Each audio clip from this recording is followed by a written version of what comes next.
So we have quite a few people, as I mentioned, on the line, but I would like to move forward and share with you who's here from the A&E side to support this endeavor. And my name is Fredlyn Frazier, and I manage the Arts and Entertainment District. I serve as a project director for planning and urban design here at Central Atlanta Progress, ADID, and then, of course, the Arts and Entertainment District. And then I have my colleague Nina here, who can briefly introduce herself as well. Hey, I'm Nina Dolgen. I'm the Marketing and Creative Specialist for Central Atlanta Progress and the Atlanta Downtown Improvement District. So, of course, it's the grantee's responsibility to market their own programs, but we love to amplify your marketing efforts as much as we can and use our platform to showcase all that's happening in downtown Atlanta. Great. And our programming partner is Dash. You may be familiar with them, and they've been with us from day one and have been a just wonderful resource. And today with us is their executive director, Oshun Lane, who some of you may know.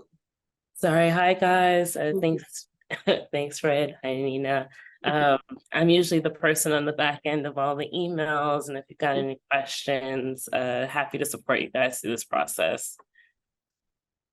Great, thank you, Oshun. So we're going to jump right into it, and like I said, try to reserve enough time for question and answers. Just moving along here, if I can advance my slides. So if you're applying or interested in the grant, I'm sure you've done a little bit of homework and have an idea of what we're all about. But this is a program that was adopted by city legislation back in 2017. But the management is through the Downtown Improvement District, and that has to do with the fact that we're dealing with media companies. And so it was formally adopted by the City Council in October 2017. We really didn't start programming until 2020 because it's a unique partnership where we partner with media firms, and this is the only way that they're able to secure signs in the city of Atlanta. And so they submit their proposals, we review them, we serve as kind of the zoning administrator for the review and approval of these signs. And then once they are installed, there's an art component that accompanies the installation of the sign, whether it be a static sign or digital. But even more so, we have a unique funding strategy where a percentage of the revenue comes back to the district to fund activities specific to vibrancy in downtown. So that's why we have this wonderful grant program, because it's a portion of the revenue that comes back from the commercial content from the digital signs. And so, as I mentioned, the grant program is really targeted toward how do we provide activations in downtown Atlanta. And so we also want to highlight our local creatives and make a place for them to express their creativity and energy while bringing that sense of vibrancy to downtown. And as I mentioned, the programming really didn't begin until 2019 when the first signs started going up. And as you can imagine, it takes some time to generate revenue. So as more signs have come online, of course, there's been more revenue. And the A&E does more than just the grant program, but we continue to grow the grant program, starting out with 50,000, and now we're up to 150,000 in terms of awards, and over 35 grantees who have been a part of the grant program over the past 3 years.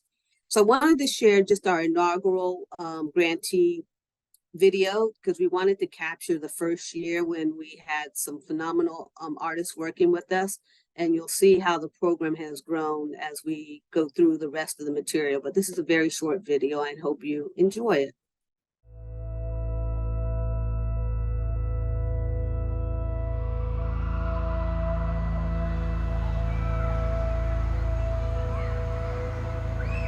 Growing up in Atlanta, when I would see murals that had my face, had my nose, I knew then early as a baby artist that there was room for me. When you put art into a space, wherever that space is, it lets people know that you care. And it lets folks know that we're not just passing through this space. Like, we care about this space so much, we put our faces on the side of buildings.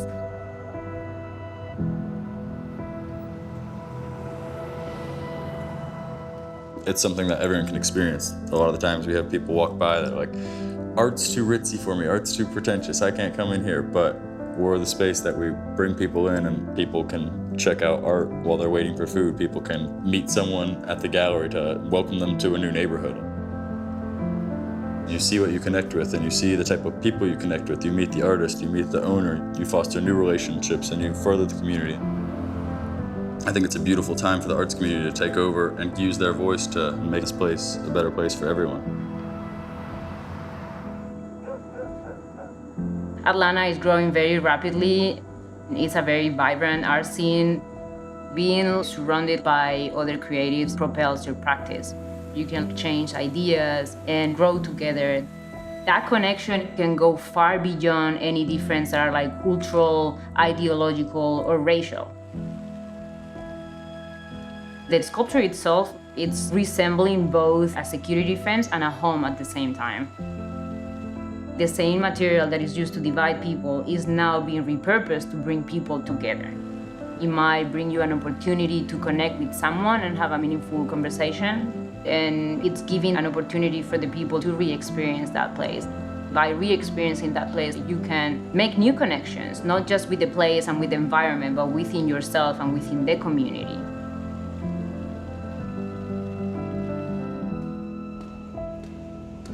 Because I've had a stake in this community for a very long time, I know that it's a really important place and that offers opportunities for anyone who wants to take part. I mean, Atlanta is the city of the Phoenix and reinvents itself despite all adversity that might stand in its path. There's amazing opportunity here, and we're only going to continue to grow.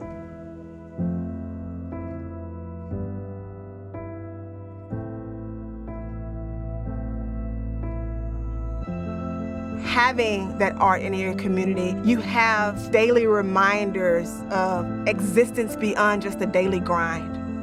And ultimately, that can also translate into a new sense of identity and pride.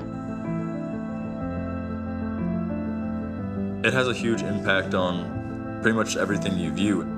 We just need to let people understand why it's so special. It calls people from where they are to come experience something together.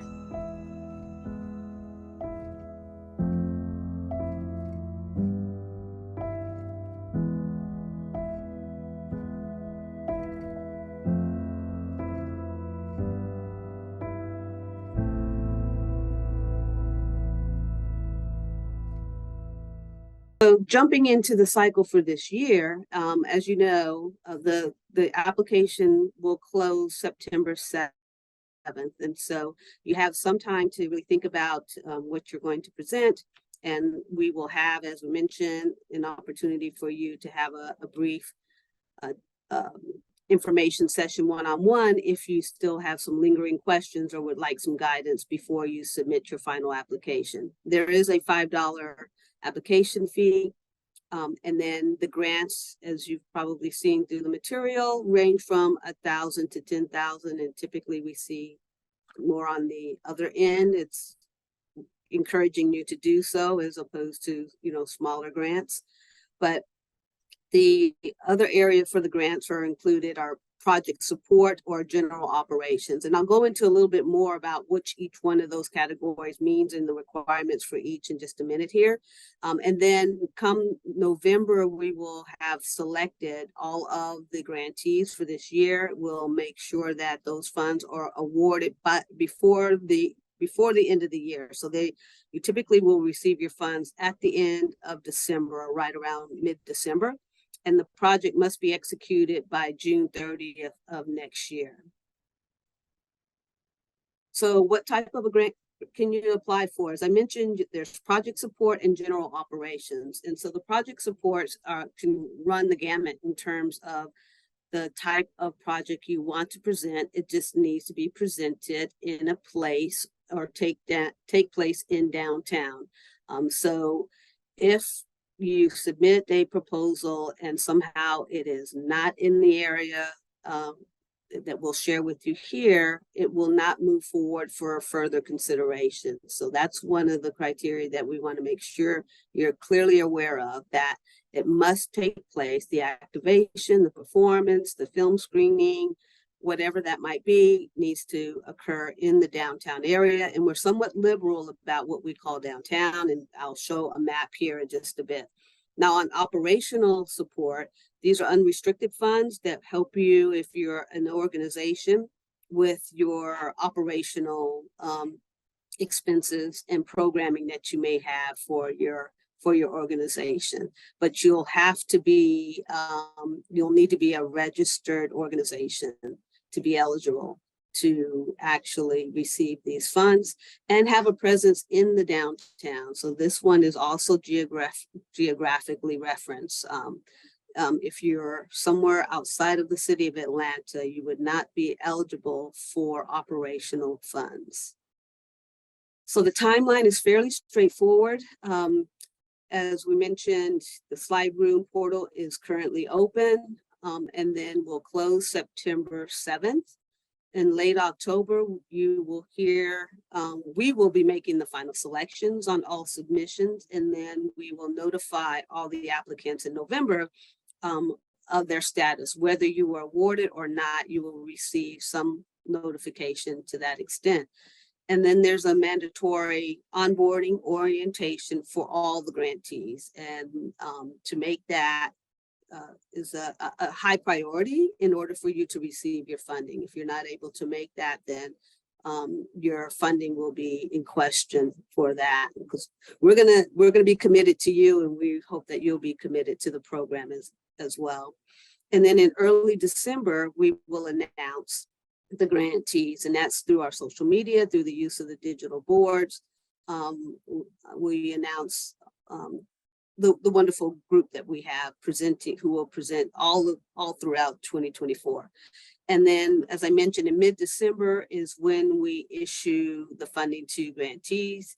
We use an electronic transfer for payment so that we can get the dollars to you as soon as possible in order for you to get started on your projects.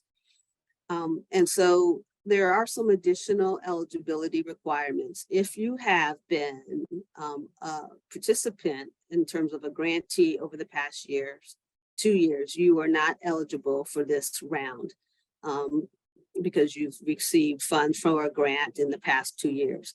If you have been a local stories curator, which is our ongoing local stories that are featured at the Margaret Mitchell Square digital, if you've been a curator, you're not eligible. And if you've been a curator for our annual digital exhibition, the one similar to the one that just wrapped up the end of July, you are not eligible for the grant this year if you've done it in the past 2 years. And so we also, in terms of the criteria, there are 3 things that we'll be looking for. So please keep this in mind as you're considering applying: your participant eligibility that we just mentioned, location eligibility, which is critical as well, and then the artwork eligibility, which I'll touch on briefly here. So your projects need to be located in downtown, as we mentioned. You need to be at least 21 years of age, currently residing in the Atlanta area. And this is always a discussion because we do provide, some opportunities for some people who may be around. When we say, we don't use the metropolitan area because that's a 10-12 county area. So we're focusing on those who are Atlanta or Atlanta proximate. And so that's why we would probably need to have a conversation with you. The key is that the project must be activated in the downtown. So we will have those conversations with you if you think you have questions about whether or not you're eligible based on location and residency. And then you're responsible for providing all your supplies and equipment. And if there's any type of permitting associated with your project, it's an installation that may require a review through the City of Atlanta's Parks Department, may require some type of permitting. All of that must be worked into your installation cost borne by the artist. And so, as I mentioned, you know, your programming in the artwork must be really aligned with our mission to bring arts downtown. Not nowhere else, but downtown is the emphasis here. It needs to be completed within the 6 months, as we mentioned, once the funds have been awarded. And we really hone in on this third bullet that, you know, demonstrating that you'll have some type of impact on the local arts community and contribute to a public activation and vibrancy in downtown. So that's really a critical component to the evaluation process. And of course, we're looking for your artwork and programming to be original composition by you and not something that may have been borrowed or third party. So if you've been on the website, you've probably seen just the wide range of projects that take place that have occurred as a result of the grant funding. So they can be large or small in scope. It's really about, you know, whether it's a new project or furthering something that you are working on, trying to elevate that existing project or pre-existing project or program that you have been working on. And then for operational support, we want to see how that is going to add to the cultural enrichment and activations in downtown. So the first question many people ask is, does my project have to take place in downtown Atlanta? The question is yes. So when we speak about downtown, here are the various levels of boundaries we have for our organization and for the area we call the downtown. So this black line here is really the downtown ADID district. So the projects are eligible within this area, and I believe this is also in your grant packet. If not, we can certainly supply that.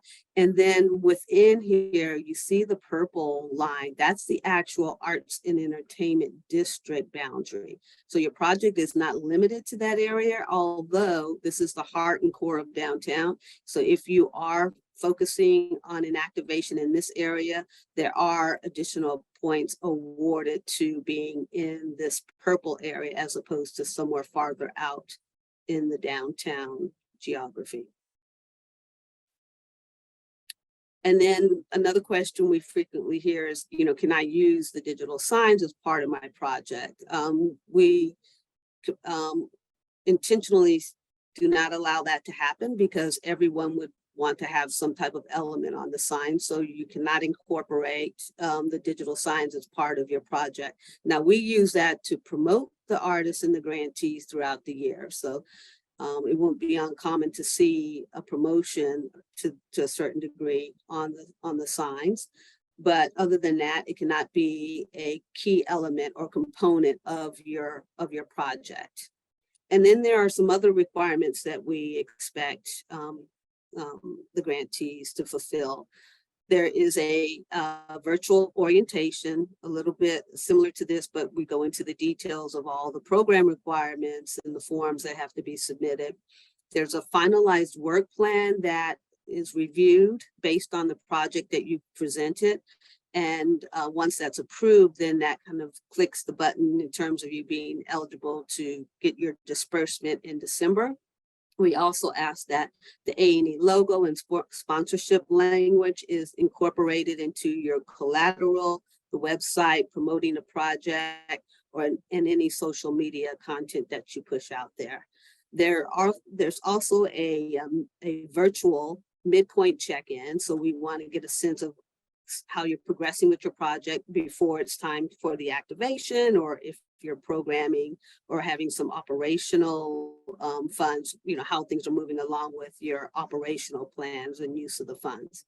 And then, as I mentioned, there is a final grant report that we call a closeout report that's required after the end of your project. And it has to be submitted within 30 days of the closeout of the grant period. And that report is fairly straightforward. One of the things I want to emphasize is that we do our best to make this a low barrier to entry type of grant. And so we're not asking for reams of paperwork and reporting, but the closeout report essentially documents your experience, provides some media and if you have video or if you have photos, but also speaks to the challenges you encountered, what you're going to do moving forward. If there's any feedback for us on the process, those are things that we ask you to comment on as part of the closeout report. So in a nutshell, that is, what the grant is all about. I know it may be a lot of information. Some of you may be more familiar with A&E than others, but as I mentioned, we will also have these 15-minute sessions set up for those who are interested to have more project-specific questions answered at that time. But in the meantime, since we have everyone here, if there are any immediate questions that we can address, we'll certainly do our best to do so now. So if you have those, Nina, I don't know if you've instructed individuals to put them in the There's been a chat or couple, how they're going. yeah, in the chat. Salvi was wondering, as far as eligibility, if artists and residents from the Fulton County Public Arts Futures Lab would be eligible. Oh, so yeah, hi, Salvi. Yes, so not the current year one. So the same thing would apply. So if you were a artist in residence in the past 2 years, then you would not be eligible.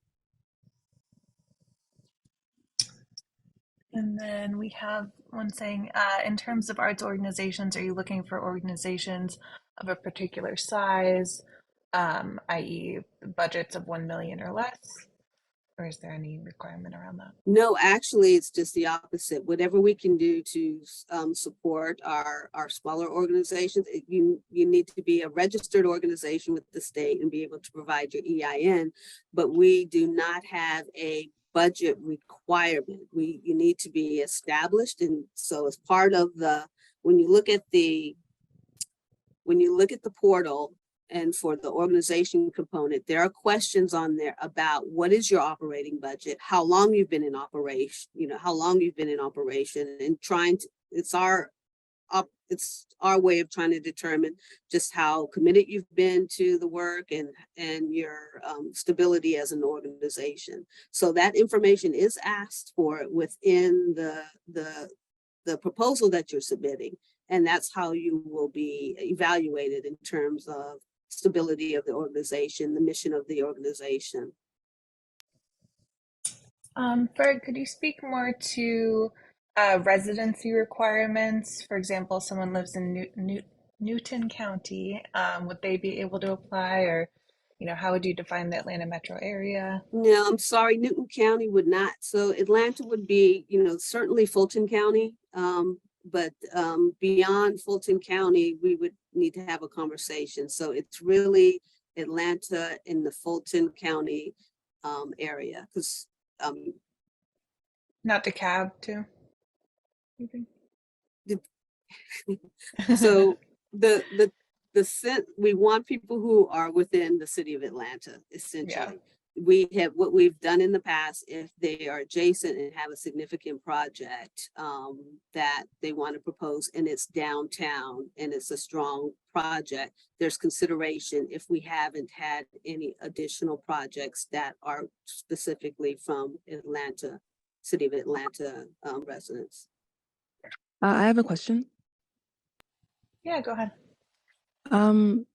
Are you, when it comes to like applicants, are you looking for like, you said organizations or even just like artists, are you looking for people who've already done like kind of public arts works? Or are you also accepting people who haven't, but they want to apply and submit a proposal? We don't ask for the specific experience. If you look at the proposal, it's really the project that you're proposing, and then you can identify how you have applied your work in the past. It may not have been in a formal way, but you'll need to identify that experience, and all of that is given consideration.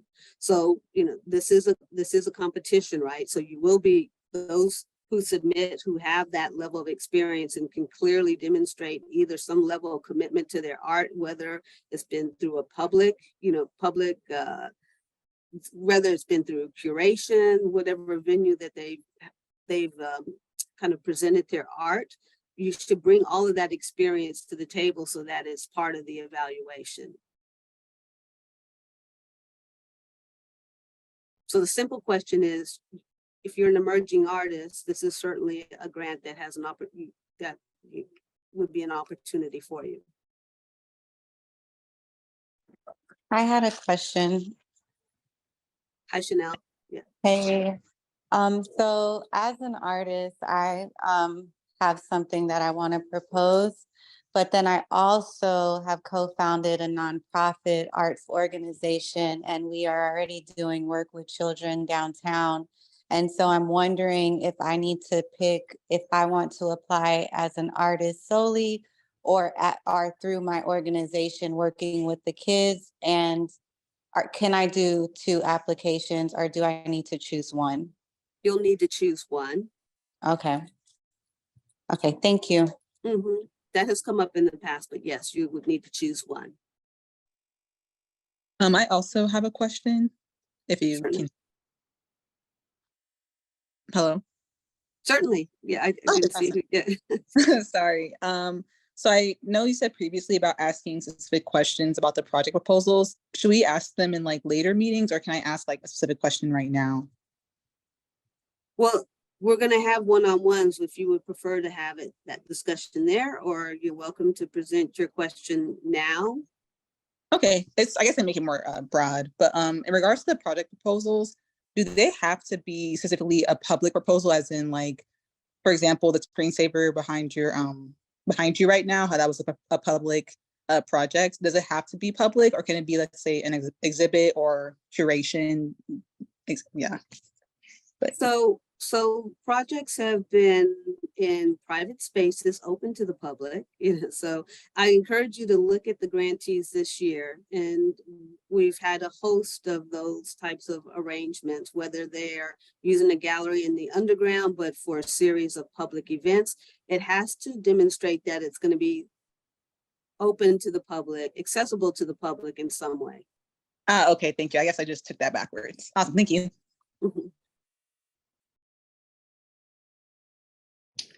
We have another question in the chat. Is the Plaza Theater outside of the downtown boundaries? And the answer is yes. Yes.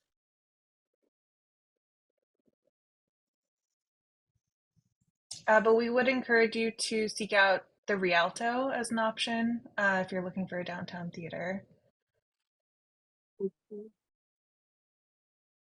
We've had several showing screenings there, and then people have used other locations that are just non-traditional theater locations for screenings as well.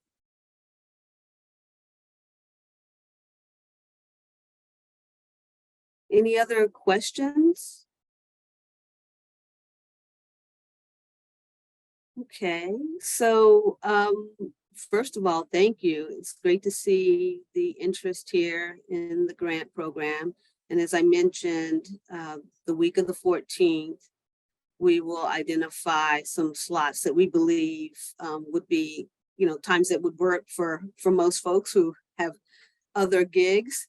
And so probably around the noon time, trying to just set up times where people can call, and I'll be happy to kind of walk through your idea with you in advance before your submittal.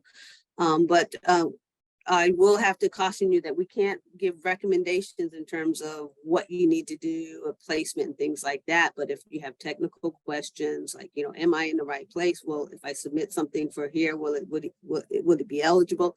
Those types of things. So as another thing that's a requirement, and you'll see as you go through the proposal, the application, is if you're identifying a location and it happens to be a public location or even a private location, you will be required to demonstrate that you've either contacted that property owner or that particular agency for your screening, your event, and have some level of support from them. For instance, we've had other locations that were both public and private, and then the grantee submits a letter saying, you know, the property owner or this agency has agreed to allow me to use their space sometime next year for my activation.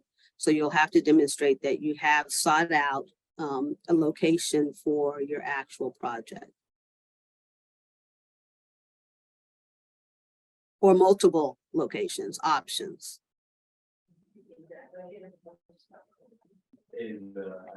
This is Dorian. Can you tell us how you're going to alert us about those time slots that are available to speak with you? So it should be through the registration here. Nina, do we have everyone's Yeah. registration?